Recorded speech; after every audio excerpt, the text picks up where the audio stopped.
Hey everyone, it's John here from Hot Take Hockey to talk about the Montreal Canadiens, and they have signed Ilya Kovalchuk for the remainder of the season. He had his contract terminated by the LA Kings.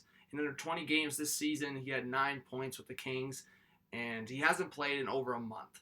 And for the Montreal Canadiens, they have injuries. Jonathan Drouin, Brendan Gallagher, Joel Armia, Paul Byron. They have these guys out, these core guys in their forward group, and they're bringing in a guy like Kovalchuk, who at this point, he's just a specialist. He's a specialist in the power play, and you know what? In terms of the financial aspect, it's going to be at most half of that 700K in around there. And if he gets sent down, but I think you have to give Kovalchuk this opportunity. You have to give him the opportunity to play with good players, whether that's on top line with Tatar and Deneau while Gallagher's out, or if that's getting time with Max Domi. But you have injuries and there are holes, and you should give Kovalchuk that opportunity. Again, a lot of people are looking at this guy and saying he's 36 years of age. He's not going to be anything close to what he once was. But Bergevin has taken opportunities on guys before, and yes, Kovalchuk is past his prime, way past his prime. It's not even close to that anymore. But he can come to this team and provide an opportunity on the power play with that shot, whether it's on that left side. That's kind of his wheelhouse. So I think there's an opportunity there. I don't mind this. There's barely any risk to this. In terms of the financial aspect, sure, you could be spending, I think it's close to 400K because, yeah, only half the season left. But past that, and there is literally no risk here. You could just put him down into AHL assignment and see you later. But other than that, there's no risk here. So I like this for the Montreal Canadiens and Bergevin. I think some Canadiens fans are going to one direction, saying this guy is going to put up numbers, and then there's the other side of hockey fans that are going like, oh, why would Bergevin do this? This is a complete waste. How is it a waste? Worst case scenario, he gets sent down.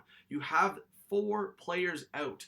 And for the short term, this is a way of giving up nothing. The Montreal Canadiens, and this is what I'm saying, in terms of Bergevin, you know what?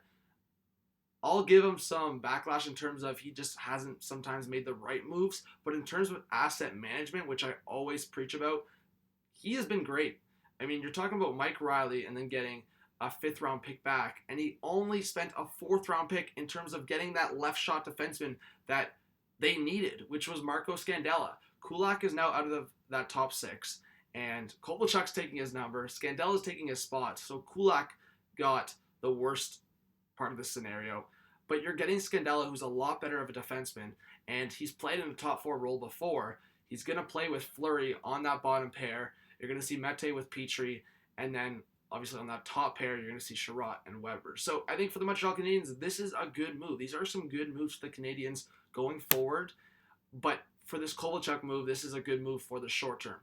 At the very least, until those players that I just listed come back from injury, but maybe for the rest of the season and if they go back into a playoff conversation. So thank you for watching. I really don't think there are many trade rumors to talk about for this team in terms of big fish. Yes, they might go after a guy like Jean-Gabriel Pageau, or they might go after a different kind of rental. But I think you have to wait and see for these players to get back healthy and to see what you got in Kovalchuk, to see if he can bounce back through the season. Again, it's not like he put up the worst numbers with the Kings. He just didn't fit that system, and the Kings are just not in a playoff conversation. So that's the different story. So thank you.